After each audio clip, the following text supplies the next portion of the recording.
Hey, podcast fam, Eric here. And if you're an affiliate marketer or looking to monetize your online presence, you need to know about ShareASale.com.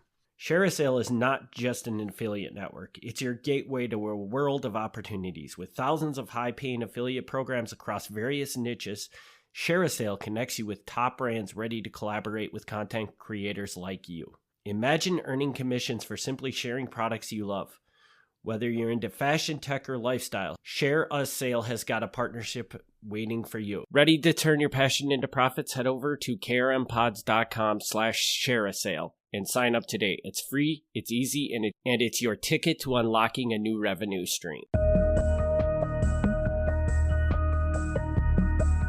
You're listening to Fox City's Murder and Mayhem, your bi-weekly dose of true crime history in a small rural community of Wisconsin.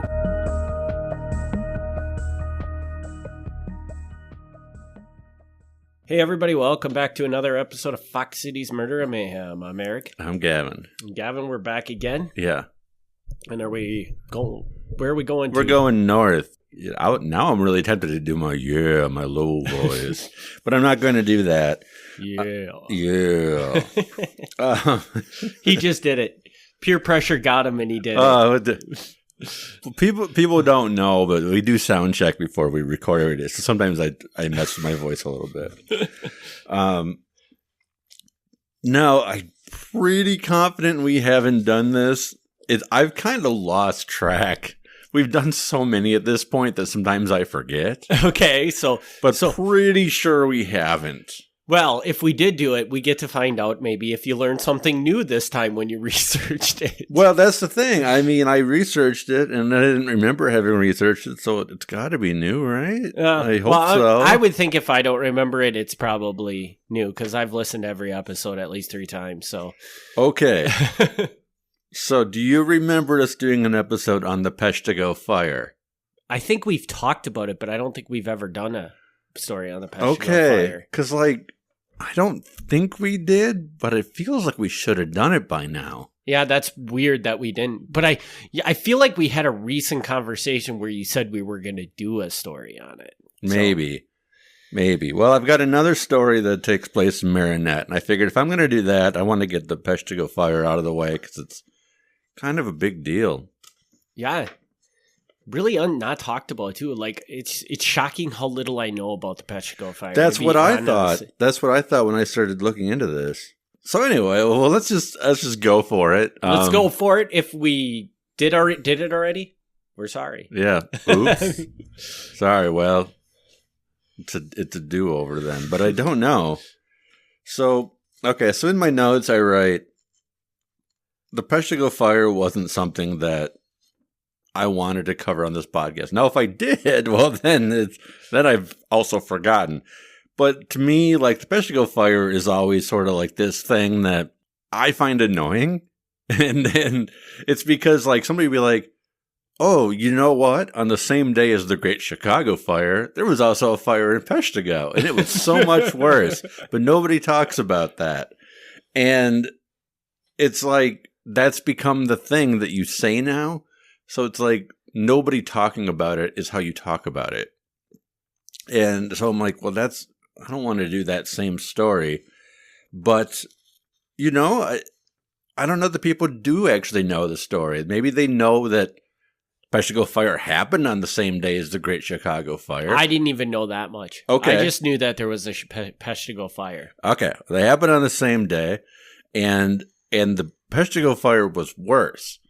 But do people really know what went down? I'm thinking, well, maybe they don't.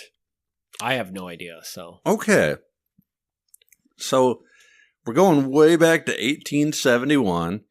1871, Peshtigo, one of its biggest industries, maybe the biggest industry, is lumber. Okay. If you've been north of Green Bay, you know there's woods everywhere. Yes.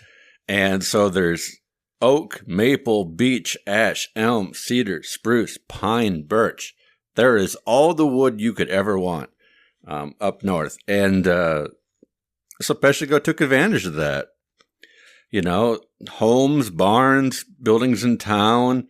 Even the sidewalks were all built out of wood at the time. So wood is like, it's good money. A lot of people would use sawdust for their floor, which sounds terrible now, but, for certain kind of buildings, it makes sense. Mm-hmm. So, like, Peshtigo, like, even though it's nothing now, like, it was a city on the rise. Like, this was a lot of money flowing through this place. And, it's funny that you say that because I get that impression that that's, like, Marinette was the same way. Mm-hmm. Marinette used to be a huge, huge mecca at a certain time. And now it's just kind of died off because I don't know. When I drive through Marinette's downtown, it looks too nice. It looks too nice. Well, it looks too like there's too much money stuck in there. It's all it's all really, really old, but there's just big buildings that I just wouldn't expect to be in Marinette. That's fair. Yeah. And you know what? I would agree with that for many small towns that their buildings are very nice. If they were built at a certain period of time, they're very, very nice. Mm-hmm. Yeah, I mean, even first thing that comes to mind, I apologize to the people who live there, is Merrill. Merrill is kind of like by Wausau, sort of.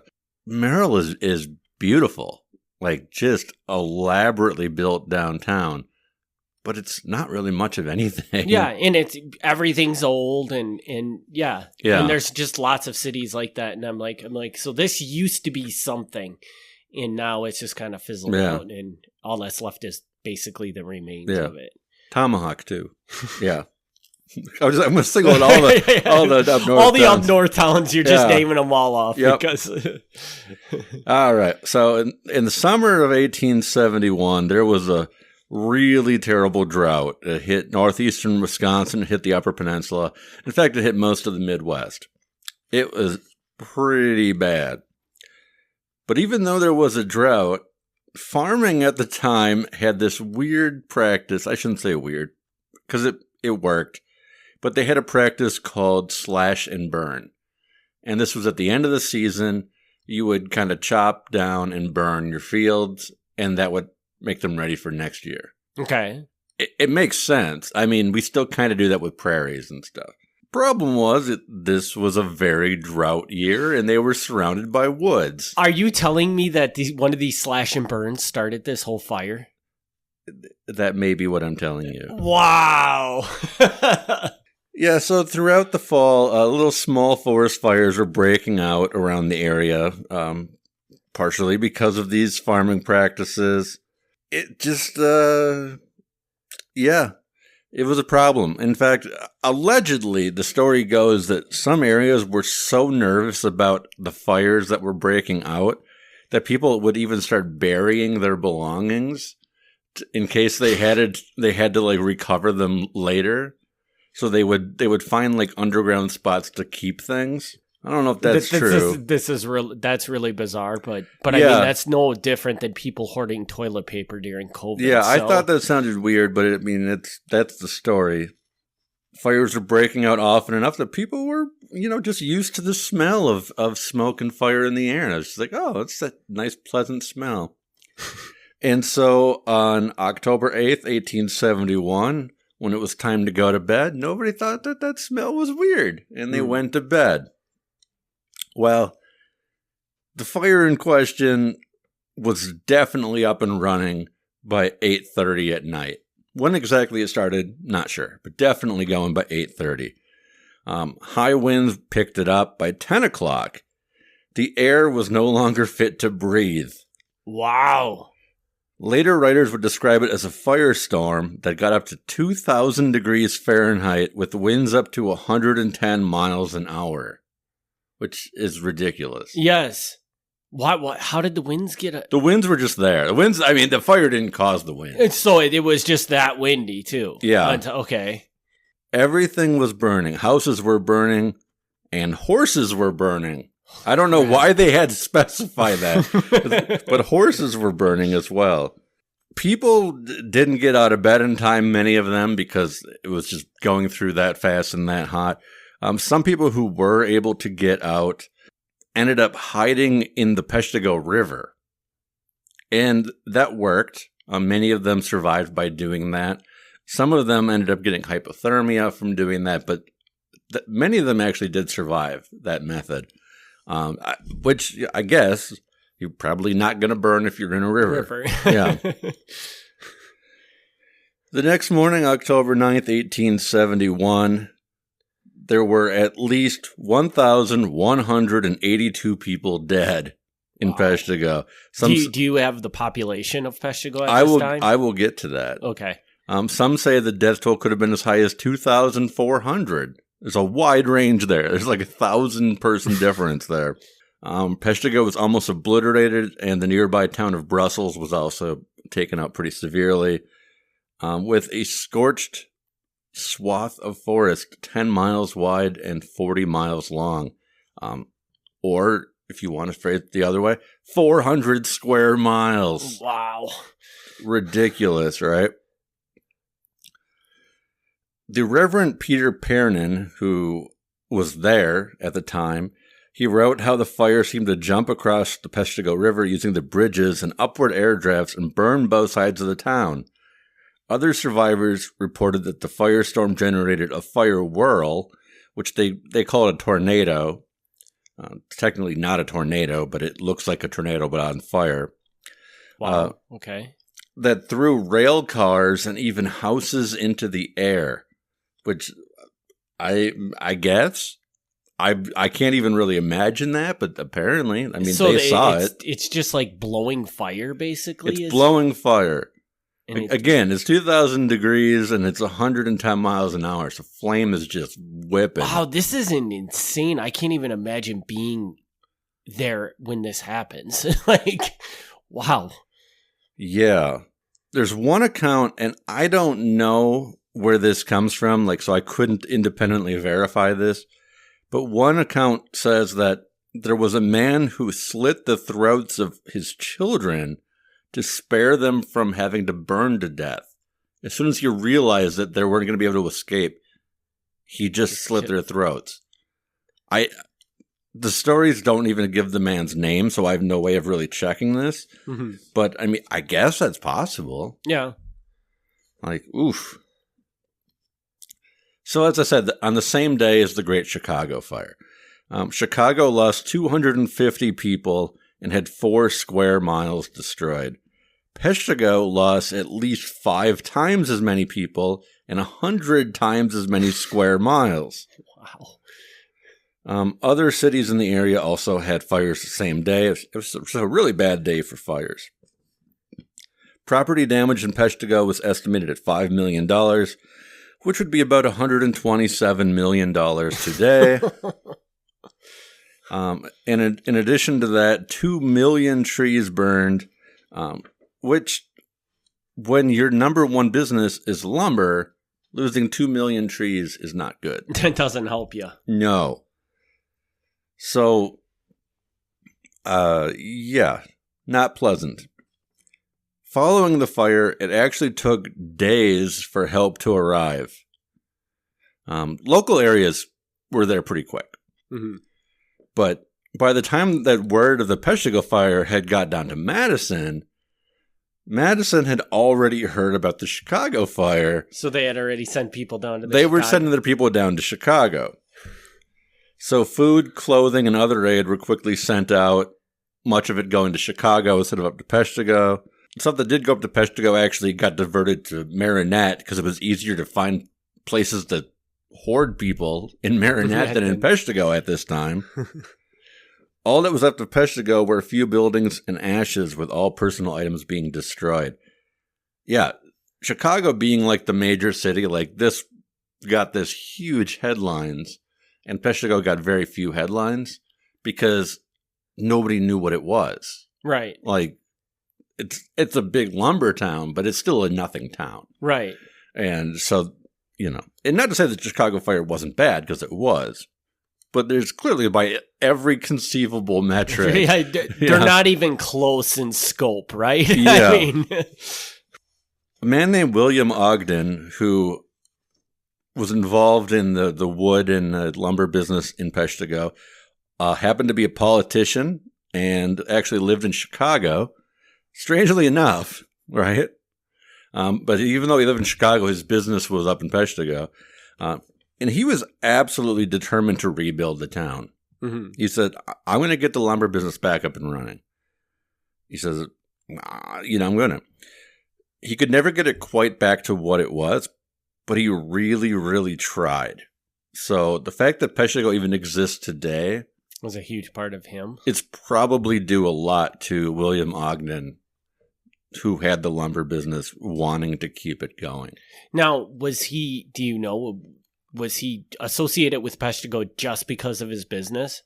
Like, was he born and raised Chicago, but really had no ties to Wisconsin, but just wanted his business back up and running? I couldn't tell you if he was born and raised in Chicago, but he was a Chicago guy. So, he's a politician in Illinois. Okay. He does not live in Peshtigo. So probably the number one driving force was just getting his business back up and running. Yeah. Okay. I make a note to myself. I said, well, I wonder what would happen if the fire had never happened. What would Peshtigo be today? And we kind of touched on that a little bit earlier. Like, if a city hadn't burned down and the lumber business would have kept booming, I'm almost curious, like, if it would have been a bigger city. Because now, like, again, like north of Green Bay, there aren't a lot of major cities. But maybe Peshtigo would have been one. Maybe, but I'm going to venture on the guy side of no. Because I believe, sorry, Peshtigo. Like, I believe, like, Marinette probably got all of its money also from lumbering. Mm-hmm. And haven't all those cities just kind of cut back on the amount of lumber they do because they've realized the damage they were doing to... Well, I mean, yeah, lumber is definitely not what it used to be. I think it's pretty well known that mining isn't what it used to be. Yeah, so everything that they had is kind of, gone away a little bit. Yeah. So... I don't know, but... Okay, well, I'm not going to push it too hard. I'm just going to say, like, I would say any city that had a major industry, like, if they invested and pivoted in just the right way, they could thrive. But maybe, I guess there's a lot of maybes in there. I don't know. There's a lot of variables that go into it. Yeah. The people who did live in Peshtigo and survived apparently did not give up. In addition to the Chicago businessmen, people who lived there apparently believed in the town because today, 2024, the population is around 3,500 people. I mean, not a major city, but it's there. Mm-hmm. So good on them. Why is there a discrepancy over the death count? Why is there like 1,000, person difference? 1,000 person difference? Like, that's a pretty wide range. The 1,182 dead is the number that made it into an official report based off of who they could identify as being dead. But there's no doubt that others could not be identified. There's at least one mass grave, which is still there today, you can see it in Peshtigo, that had 350 people burned beyond recognition and just put in the hole. Okay. There's a Peshtigo Fire Museum, and it's next to this. And for years after this, more mass graves were found in the area. So apparently at the time, like, people couldn't be identified, and because they had so many relatives who also died, they had no relatives to identify them. So a lot of them they just started digging holes and dumping bodies in. The population of Peshtigo in 1870 was 1,749 people. So, how many of the people, lived there permanently? How many were traveling through? Like, 'cause I imagine a lot of these lumber workers didn't live there full time. They're kind of coming and going. But if the population at the time was 1,749, and at a minimum 1,182 died, that's over 2/3 of the population gone in one night, which is pretty serious. It is pretty amazing that they had something like this happen, and they managed to. I mean, doesn't that seem like that should have just killed that city off completely? Yeah. But yet they were able to build it back up, and it still exists today, which is really impressive. It is really impressive. That's mostly it. There's one more weird part of the story. Okay. You want the weird part? Yeah, of course I want the weird part. Okay. That's what I'm all about. All right. So the fire's in 1871. As early as 1883, speculation began that there might have been a reason the Peshtigo Chicago fires happened on the same day, and it wasn't a coincidence. In fact, they said, you realize there were fires in Illinois, Michigan, and Wisconsin all on the same day. Okay. Perhaps what happened is a comet went by, pieces of the comet broke off and burned and hit various places around the Midwest. All right. Okay. A book in 1985, 100 years later, came out again with this theory. A 1997 documentary was made on the theory. And then finally, the American Institute of Aeronautics and Astronautics did a full investigation in 2004. And they said, this pretty much isn't going to be true. They said, we have no record ever in the history of mankind of comet pieces or meteorites coming down and burning things. Like, that's just not what they do. Yeah, and again, I listen to that and I just say, I don't know, man. The drought sounds like it's a lot more of a culprit of it than comet. Yeah, and that's exactly what they said. They're like, we have no record ever of a meteorite or a piece of things, junk from space coming down and burning stuff. So already, like, you got to prove that because we don't have evidence of that.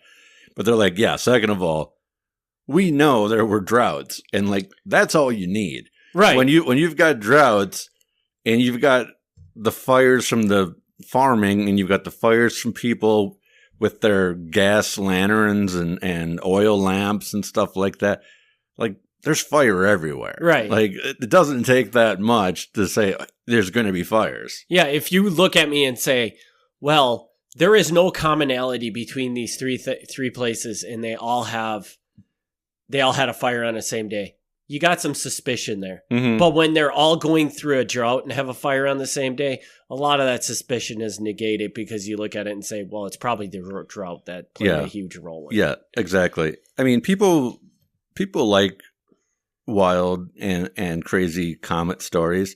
And definitely I can see why they would be interested in that, because the Peshtigo fire, I don't think this will surprise you, is the deadliest fire in American history. Okay, and that was going to be one of my questions. Like, how did that compare to other fires? Yeah, worst ever. Really? Worst ever. And the Chicago fire, although, again, the numbers aren't what the Peshtigo fire are, is debatably the most famous fire in American history. Okay. So like these two just major fires on the same day. You can definitely see that people would be like, well, why this day? Yeah, that's suspicious, but again, droughts. Yeah. Yeah, for sure. Wow. And now that just blows my mind that is the most deadly fire ever to happen.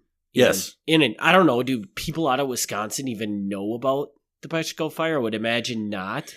I don't know. And and I wondered that as well, because as I said in the intro, I was like, I wasn't even sure I wanted to tackle this because I'm like, people know the Peshtigo fire, right? They know this happened, but maybe they really don't. Like, maybe this is just something that, because I live in Northeast Wisconsin, it's something we're at least vaguely aware of. Mm-hmm. Maybe people aren't. I don't know. Yeah, I would be curious to know that because, and I would think that most people, like you had just said, do they really know about it? I think most people are probably in my position where there was a fire, it wiped out Peshtigo, but that's about the extent of what you know. And that really is all I knew. I was aware that the numbers were bigger than the Chicago numbers. That much I knew. But I really didn't know much beyond that. I knew like the bare minimum bullet points of what the Peshtigo fire was. And I've been to the mass grave, but I've not actually been inside the Peshtigo Fire Museum. I can't say that I've been there. Although, I don't know. What is it? Just a room full of burned things? I don't know. I've never been there, but Yeah. I should really make a point to check this out because now I'm way more interested in the Peshtigo fire than I was 20 minutes ago. Yeah, well, if anybody's north of Green Bay, stop into Peshtigo, visit the fire museum. It's really not that far north of Green Bay, really. And if any of you, you need to drive to Menominee to make a purchase for something that you can't get Sure. here in Wisconsin, I mean, you drive right past it, so you might as well go check it out, right? What kind of advertisement is that? But yeah, I mean, it's up. I mean, and I'm speaking as somebody who lives in the Appleton area, but like up north is really not that far. No, and I just were you shocked by the fact that it was the deadliest fire, or did you already know that? That part I knew that, but like I said, I had never really looked into it and seen what had happened. And obviously, there's a lot more. Like this is super short notes, but there's only so much out there because everybody died. And one of the things you didn't say, so you talked about how more than likely it was started by the fact that these farmers do these burn-offs. Yeah, and we don't know exactly if that was what started it, but definitely that was starting other little forest fires in the area, so it's a reasonable culprit. So they don't actually really know what started the fire. Most of it is deduction. Right. I don't think they 100% know. They also don't 100% know what started the Chicago fire. People, I'm sure you've heard this. Most people have heard this. Like the joke in Chicago was always that it was started by Mrs. O'Leary's cow. Okay. Like the cow in the barn kicked over a lamp and the lamp started the barn on fire and then Chicago burned. And I think part of that is possible and part of that is just kind of a joke, but nobody actually knows. Mm-hmm. Like today, we've got some really great like fire forensics and we can figure out exactly what started a fire, where it started. Back then, I don't know if they really knew. And also, if a fire's this big, I don't even know where you start to look where it started. Yeah, and it's not like you can really ask a whole lot of witnesses because the majority of the people, died. And I'm going to guess that the people that survived did not have, they were not in a place where they were witnessing this fire. They were sitting in a river trying to stay alive. They were sitting in a river, or because it was after 8:30 at night in October, it was dark, and a lot of them were going to bed. Mm-hmm. So yeah, most people probably never even saw this thing coming at all. Yeah, this is 1871. So, like, if it's 8:30 at night and the sun is gone, you're probably going to bed because you're not watching TV. There's no TV. You're not listening to the radio. There's no radio. So, maybe you and your spouse are going to, play cards. Yeah. Or like, that's about it. Yeah. There isn't much to do after the sun's gone for the day. Mm-hmm. Well, so I am pretty sure that we never did that story. So now that we've gone through it, I'm pretty sure you're right. And I think it was well worth doing. Yeah, it was well worth doing. But I also wanted to make sure we did it before I did the Marinette story, even though it has nothing to do with the Peshtigo fire, but just because if we're going to be in the area, we may as well do the big story. Yeah. I look forward to the Marinette story, too. I've kind of taken a liking to Marinette. So. Have you? Yeah. Wow. So, all right. Well, all the Marinette fans out there. Yep. All one of you. No, two. I think my wife likes Marinette. I've got too. nothing against Marinette. I'm sorry, Marinette. So, all right, with that, we'll wrap this episode up. We will be back 2 weeks with a Marinette story for everybody. So stay tuned for that, and we'll see you on the next episode. Thanks, everybody, for tuning in. Thank you. Thanks for tuning in to Fox City's Murder and Mayhem. Join us in 2 weeks for another exciting episode of Murder and Mayhem.